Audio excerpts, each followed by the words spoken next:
Love और arrange वाली बहू की ससुराल में पहली होली। डोरबेल बजती है और राधा दरवाजा खोलती है। दरवाजा खोलते ही वो चौंक जाती है और कहती है, अरे किरण, तू यहाँ और देवर जी के साथ? हाँ राधा, सुमित मेरा बॉयफ्रेंड है, लेकिन तू यहाँ? अच्छा, तो यही तेरा ससुराल है? भाभी आप दोनों एक दूसरे को पहले से ही जानते हो? हाँ सुमित, हम दोनों कॉलेज की फ्रेंड हैं। अरे ये तो अच्छा हुआ कि आप दोनों एक दूसरे को पहले से ही जानते हो। आओ किरण, अंदर आओ। अब राधा किरण को अंदर बुलाती और बैठती है। सुमित किरण को अपने माता पिता से मिलवाते हुए कहता है, माँ मैंने आपको बताया था ना कि किरण मेरी दोस्त है और मैं उसे मिलवाऊंगा। ये किरण है और मैं इससे शादी करना चाहता हूँ। सुमित, तुम्हें तो पता है कि हम लव मैरिज के खिलाफ हैं। वैसे भी मैंने तुम्हारे लिए एक बहुत अच्छी लड़की देख ली है। लेकिन माँ आप किरण से बात करके तो देखो, वो बहुत अच्छी है और मुझे बहुत पसंद है। नहीं सुमित, मैंने जो कह दिया वही मेरा आखिरी फैसला है। सविता के मुंह से ये सारी बातें सुनकर किरण सुमित से दुखी होते हुए कहती है, सुमित, अगर माँ जी नहीं चाहती कि तुम मुझसे शादी करो तो वो जहाँ चाहती हैं तुम्हें वहाँ शादी कर लेनी चाहिए। अच्छा, मैं चलती हूँ। ऐसा कहकर किरण चली जाती है। तब सुमित गुस्सा होते हुए कहता है, देखा माँ आपने, किरण हमारी खुशी के लिए मुझे छोड़कर चली गई। माँ मैं तो एक बात कह देता हूँ, मैं किरण से प्यार करता हूँ, शादी करूंगा तो उसी से करूंगा, वरना किसी से नहीं। ऐसा कहकर सुमित अपने कमरे में चला जाता है। तब राधा कहती है, माँ जी मैं किरण को अपने कॉलेज टाइम से जानती हूँ, वो एक बहुत अच्छी लड़की है और सबसे बड़ी बात, सुमित उसे बहुत प्यार करता है, आप मान जाइए। माँ भाभी सही कह रही है, और फिर भाभी तो किरण को पहले से ही जानती है ना, वो कह तो रही है वो बहुत अच्छी लड़की है। कविता कल्पना सही कह रही है, सुमित की खुशी से ज्यादा हमारे लिए कोई चीज इम्पोर्टेंट नहीं है, तुम हाँ कह दो। अमित और राधा के समझाने पर सविता मान जाती है। राधा जल्दी से अपने देवर के कमरे में जाती है और कहती है, देवर जी मुबारक हो, माँ जी मान गई हैं। क्या सच में भाभी? थैंक यू सो मच भाभी, आप लोगों ने माँ को मना लिया। मैं अभी किरण को बता देता हूँ। अब सुमित किरण को फोन लगाता है और कहता है, किरण माँ मान गई है, अब जल्दी ही मैं तुम्हारे घर रिश्ता लेकर आऊंगा और हम दोनों की शादी पक्की होगी। ये सुनकर किरण बहुत खुश हो जाती है। अगले दिन दोपहर को सविता राधा से कहती है, राधा बहू, विशाल का फोन आया था, कह रहा था आज शाम तक वो वापस आ रहा है। क्या माँ जी आप सच कह रही हैं? हाँ बेटा, तो विशाल के आने की तैयारी कर लेना और हाँ उसकी पसंद का खाना बनाना मत भूलना। हाँ माँ जी आप बिल्कुल चिंता मत कीजिए, मैं सब कर लूंगी। सविता के जाने के बाद राधा अपने आप से कहती है, विशाल पूरे 1 हफ्ते बाद वापस आ रहे हैं। ऐसा करती हूँ कि अपना रूम साफ कर लेती हूँ और विशाल की पसंद का खाना बनाऊंगी और फिर मुझे तैयार भी तो होना है। यही सोचकर राधा सबसे पहले अपना रूम साफ करती है, नई चादर बिछाती है, पर्दे बदलती है और फिर रसोई में जाती है और विशाल के लिए उसकी पसंद का बूंदी वाला रायता, तड़के वाली दाल, वेज कोफ्ते, आलू और पत्ता गोभी के कटलेट, प्याज के पकौड़े, अंत में सलाद और रोटियां बना लेती है और फिर अपने आप से कहती है, खाना तो तैयार हो गया है, अब मैं जल्दी जाकर तैयार हो जाती हूँ, वो कभी भी आते ही होंगे।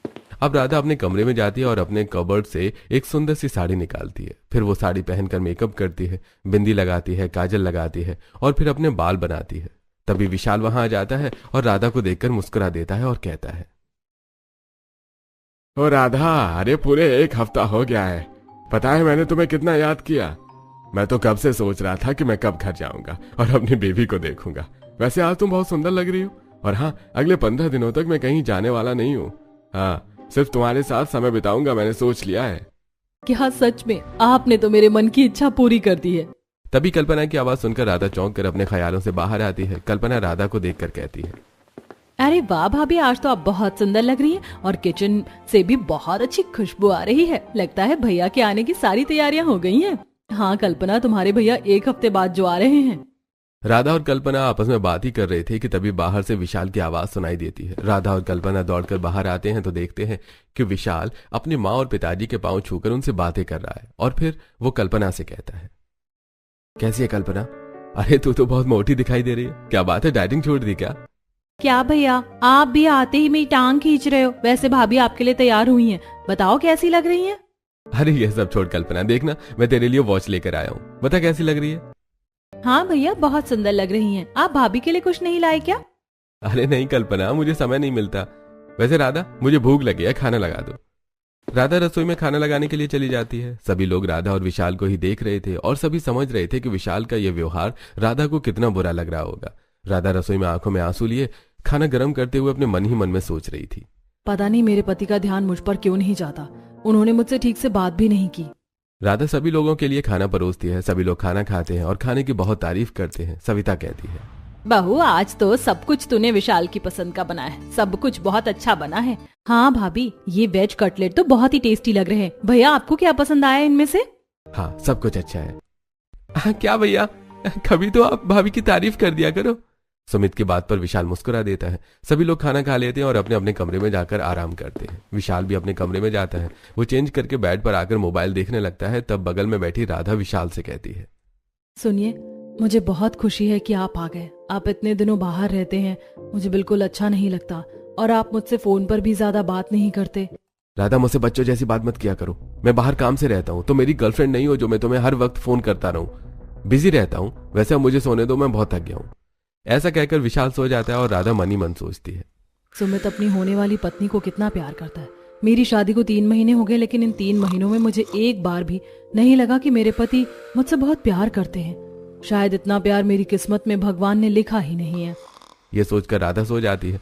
अगले दिन सभी लोग किरण के घर जाते हैं। किरण सभी को नाश्ता देती है और इस तरह सुमित और किरण की शादी पक्की हो जाती है। बीतते समय के साथ 2 महीने के अंदर ही किरण की शादी सुमित से हो जाती है और किरण विदा होकर अपने ससुराल आ जाती है। राधा किरण की आरती उतारते हुए कहती है, आओ किरण, दाहिने पैर से कलश गिराकर गृह प्रवेश करो।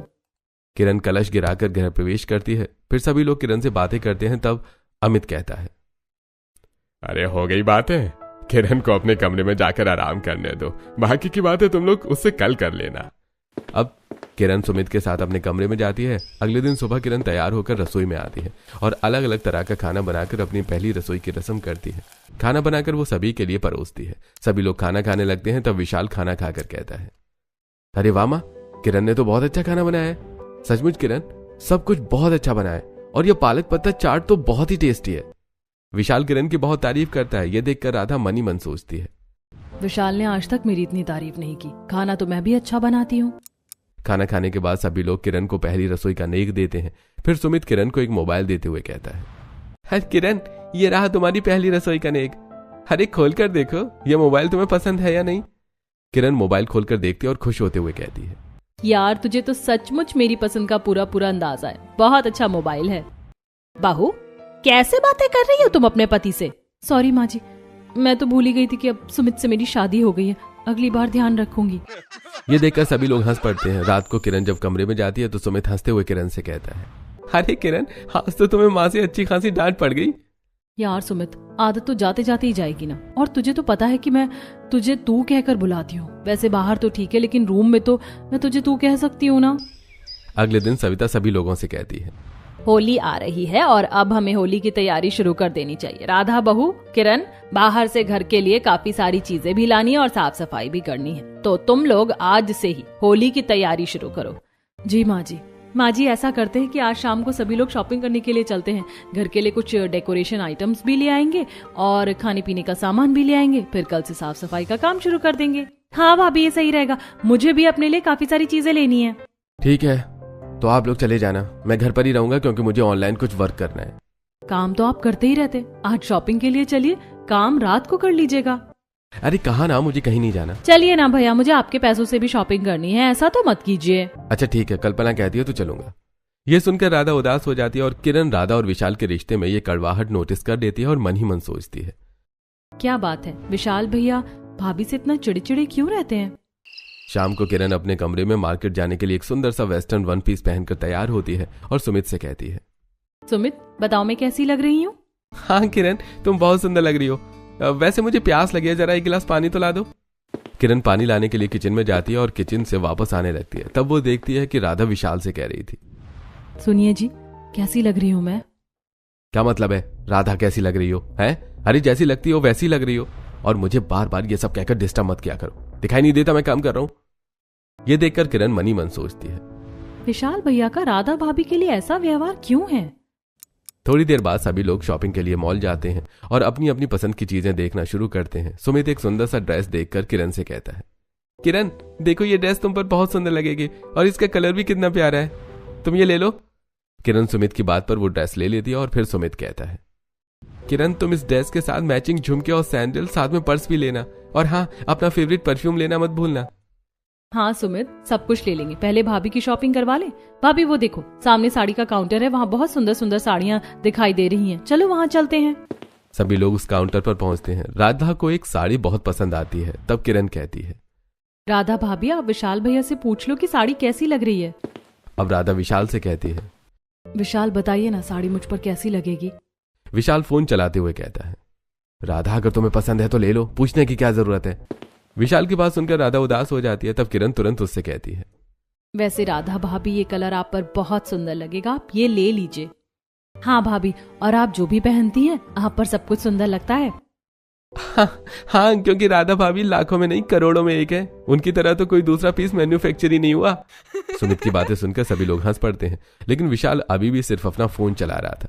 तब अचानक विशाल का फोन आ जाता है और वो कॉल पर बातें करते हुए मॉल के बाहर चला जाता है। तब राधा किरण से कहती है, किरण विशाल ने तो अपने लिए कुछ खरीदा ही नहीं, चलो उनके लिए हम कुछ खरीद लेते हैं। हाँ हाँ भाभी, आप उनके लिए सरप्राइज गिफ्ट ले लो ना, अच्छा लगेगा।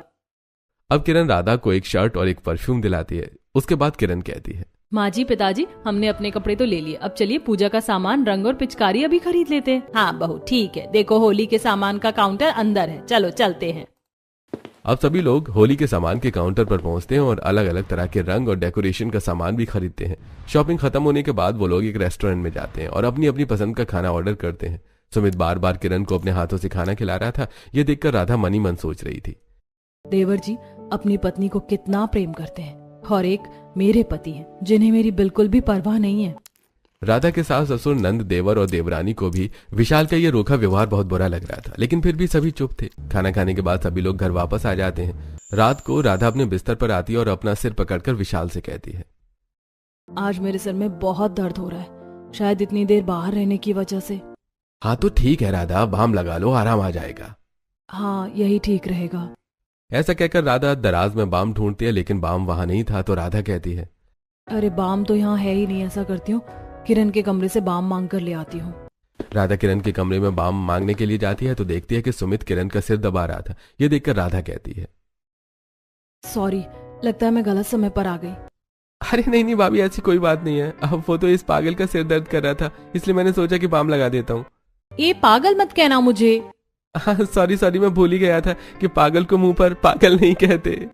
उनकी केमिस्ट्री देखकर राधा हंस पड़ती है। वो बाम लेकर अपने कमरे में चली जाती है और अपने हाथों से बाम लगाते हुए मन ही मन सोचती है, किरण और सुमित दोनों कितने खुश हैं, दोनों एक दूसरे को कितना प्यार करते हैं। भगवान करे उनकी खुशियों को किसी की नजर ना लगे। ऐसा सोचकर वो सो जाती है। अगले दिन राधा किचन में जाती है तो देखती है कि किरण किचन की स्टैंड पर बैठी हुई कुछ खा रही थी और सुमित मैगी बना रहा था। ये देखकर राधा कहती है, अरे ये क्या देवर जी, आप मैगी बना रहे, लाइए मैं बना दूं। अरे नहीं नहीं भाभी, अगर आप ऐसा करेंगी तो किरण मेरा सिर ही फोड़ देगी। दरअसल उसे मेरे हाथ की मैगी खाना है, बस इसलिए बना रहा हूँ। अच्छा फिर तो ठीक है देवर जी। अब राधा उन दोनों से बातें करने लगती है। तभी वहां पर विशाल आता है और राधा पर गुस्सा होते हुए कहता है, राधा तुमसे मैंने एक कप कॉफी बनाने के लिए कहा था, तुम कोई भी काम समय पर नहीं कर सकती हो क्या?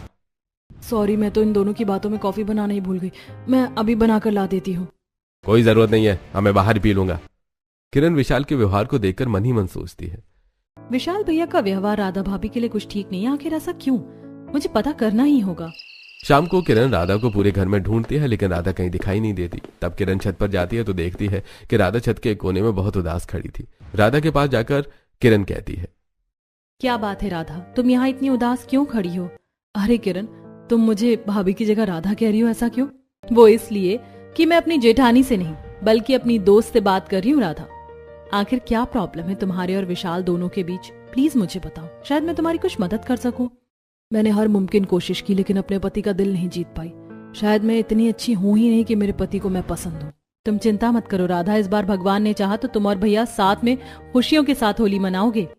यह सुनकर राधा किरण को गले लगा लेती है। शाम को किरण एक सुंदर सा ड्रेस पहनकर रेडी होती है और फिर सुमित के साथ बाजार में पानी पूरी खाने जाती है। दोनों एक दूसरे को पानी पूरी खिला रहे थे। तभी किरण देखती है कि सामने से विशाल किसी लड़की के साथ बाइक पर जा रहा है। किरण सुमित से कहती है, सुमित, मुझे ऐसा क्यों लगा कि विशाल भैया किसी लड़की के साथ बाइक पर जा रहे हैं? अरे किरण, ये तुम्हारी गलत फहमी है। विशाल भैया राधा भाभी को भाव नहीं देते तो किसी और को तो बात ही छोड़ दो। ये सब छोड़ो, पानी पूरी खाओ। भैया जरा पानी पूरी थोड़ी और तीखी करना, मेरी पत्नी को तीखी पानी पूरी पसंद है। ऐसा कहकर सुमित किरण को पानी पूरी खिलाने लगता है। रात को दोनों वापस आते हैं। किरण चेंज करके अपने बिस्तर पर लेटी हुई मन ही मन सोचती है, वो मेरी आंखों का धोखा नहीं हो सकता, वो विशाल भैया ही थे जो किसी लड़की के साथ बाइक से कहीं जा रहे थे। यही सोचते हुए किरण सो जाती है। अगले दिन होलिका दहन था। दोनों बहुएं बात करते हुए रसोई में खाना बना रही थी। तभी सविता वहां आती है और कहती है, बड़ी बहू, किरण बहू, तुम दोनों जल्दी जल्दी सारा काम खत्म कर लो, आज होलिका दहन है। पता है ना, हमें समय से पहले होलिका दहन में पहुंचकर पूजा करना है। हाँ माँ जी, मुझे याद है, आप चिंता मत कीजिए, बस पकवान लगभग बन ही गए हैं, थोड़ी देर में हम तैयार होकर चलते हैं। अब किरण अपने कमरे में जाती है और एक सुंदर सा ड्रेस निकालकर उसे पहनती है और मेकअप करके तैयार होती है। सुमित किरण को देखकर कहता है, अरे किरण, तुम तो आज बहुत सचमुच में सुंदर लग रही हो। Thank you so much Sumit. अब मैं देखती हूँ कि राधा भाभी तैयार हुई हैं या नहीं। किरण राधा के कमरे में जाती है तो देखती है कि राधा गुमसुम सी बैठी हुई है। किरण राधा से कहती है, अरे ये क्या राधा भाभी, आप अब तक होलिका दहन में जाने के लिए तैयार नहीं हुई? मैं तैयार होकर क्या करूंगी किरण? तुम्हें तो पता ही है कि मेरे पति को मुझ में बिल्कुल इंटरेस्ट नहीं है। मैं जैसी हूँ वैसी ही चलूंगी। नहीं भाभी, अपने रिश्ते को अपने हाल पर मत छोड़ो। चलो मैं आपको तैयार कर देती हूँ। ऐसा तैयार करूंगी कि भैया आपको देखते ही रह जाएंगे। ऐसा कहकर किरण राधा को एक सुंदर सी साड़ी निकाल कर देती है। राधा साड़ी पहनती है और फिर किरण उसका मेकअप करती है और बहुत सुंदर हेयर स्टाइल बनाती है और बहुत ही अच्छी तरह से तैयार करती है। फिर तभी कल्पना वहां आ जाती है और राधा को देखकर कहती है, अरे वाह राधा भाभी, आप तो बहुत सुंदर लग रही हो। आज तो भैया आपको देखते ही रह जाएंगे। वो लोग ये बातें कर ही रहे थे कि तभी हॉल से अमित की आवाज आती है, अरे अब तुम लोग तैयार हो गए या नहीं हुए? हमें पूजा में देर हो जाएगी, चलो सब लोग जल्दी निकलो। अब सभी लोग एक साथ होलिका दहन में पहुंचते हैं। राधा देखती है कि विशाल वहां पहले से ही मौजूद था। सविता विशाल से कहती है, विशाल बेटा, चलो हम सभी एक साथ मिलकर पूजा कर लेते हैं। ठीक है। अब विशाल अपने परिवार वालों के साथ होलिका के सामने आता है। तभी उसकी नजर अचानक राधा पर जाती है, जो रेड कलर की साड़ी में बहुत सुंदर लग रही थी। विशाल राधा को देखता ही रह जाता है। ये देखकर किरण धीरे से राधा से कहती है, राधा भाभी देखो, विशाल भैया आपको कितने प्यार से देख रहे हैं। अब सभी लोग मिलकर होलिका की पूजा करते हैं। उसके बाद सभी अपने अपने मिलने जुलने वालों से बातें करने लगते हैं। तब विशाल राधा के पास आता है और कहता है, राधा, आज तो तुम सचमुच में बहुत सुंदर लग रही हो। यह सुनकर राधा बहुत खुश हो जाती है। विशाल और राधा आपस में बातें कर रहे थे। किरण उन्हें देखकर मन ही मन खुश हो रही थी। तभी विशाल को अचानक कोई कॉल आता है और विशाल बिना किसी से कुछ कहे वहां से निकल जाता है। ये देखकर किरण मन ही मन सोचती है, अरे आखिर ऐसी क्या बात हो गई कि विशाल भैया तुरंत ही यहाँ से निकल गए? मुझे सच का पता लगाना ही होगा। यही सोचकर किरण सबसे नजरें बचाकर अपनी स्कूटी उठाती है और विशाल के पीछे पीछे जाने लगती है। विशाल आगे आगे था और किरण पीछे पीछे। विशाल एक पार्क में पहुंचता है जहां नीलम उसका इंतजार कर रही थी। विशाल के पास आते ही नीलम कहती है, विशाल, मैं कब से तुम्हारा इंतजार कर रही हूँ, तुम इतनी देर से क्यों आए? तुम्हें पता है ना कि मैं होलिका की पूजा तुम्हारे साथ ही करूंगी।